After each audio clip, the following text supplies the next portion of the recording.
चलो दोस्तों, डिक्टेशन को स्टार्ट करते हैं। 2 सेकंड बाद स्टार्ट।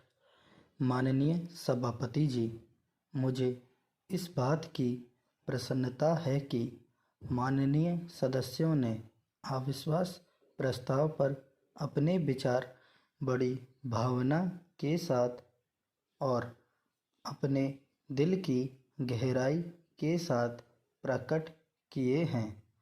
आज हमारे देश की एकता को खतरा पैदा हो गया है। देश में ऐसी शक्तियाँ पैदा हो रही हैं जो देश को टुकड़ों में बांट रही हैं। इस प्रकार की शक्तियों का सामना किस प्रकार से किया जाए, इस पर हमारे विरोधी दल के सदस्यों को विचार करना चाहिए, परंतु देखने में यह आता है कि विरोधी दल देश की मूल समस्याओं से मुंह मोड़ कर दूसरी साधारण बातों की ओर ध्यान देने लगता है।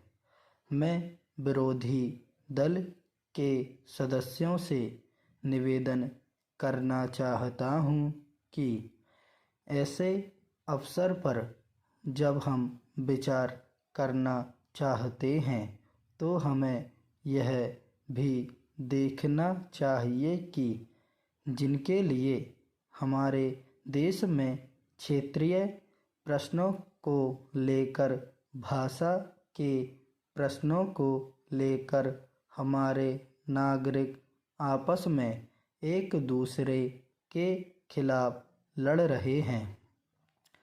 ऐसे प्रश्नों पर विचार करने के लिए हमें दलगत राजनीति से अलग होना चाहिए। ऐसी कोई बात नहीं करनी चाहिए जिससे हमारे देश की एकता को खतरा पैदा हो जाए। आज हम सीमाओं पर यह देख रहे हैं कि एक ओर तो उग्रवादियों को बढ़ावा मिल रहा है और दूसरी ओर से चीन द्वारा हमारी सीमाओं पर विवाद खड़े किए जा रहे हैं। Paragraph change. आज हम सब इस बात का अनुभव कर रहे हैं कि क्षेत्रीय भाषाओं और क्षेत्रीय नारों को देने वाले दल बढ़ रहे हैं। इनका मुकाबला हमें राजनीतिक स्तर पर करना चाहिए। मैं एक और बात भी कहना चाहता हूँ कि यह बात सही और उचित है कि हमारे देश के अंदर जो स्थिति पैदा हुई है, जो प्रश्न खड़े हुए हैं, वे सारे प्रश्न ऐसे हैं जिनमें दो राय नहीं हो सकती हैं। आज हमारे देश के अंदर क्षेत्रीय असंतुलन है।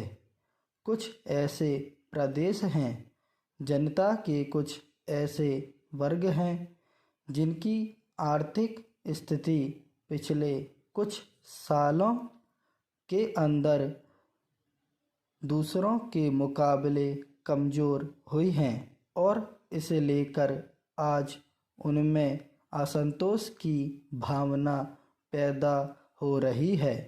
आज ऐसे लोग हैं जिनका आर्थिक सामाजिक तौर से इस देश के अंदर शोषण भी हो रहा है। वे यह महसूस करते हैं कि उनका राजनीतिक शोषण भी हो रहा है। यही कारण है कि वे लोग गलत दिशा की ओर जा रहे हैं। हमें उन्हें सही दिशा में लाना है। इसके लिए सरकार को भी प्रयत्न करना चाहिए। स्टॉप।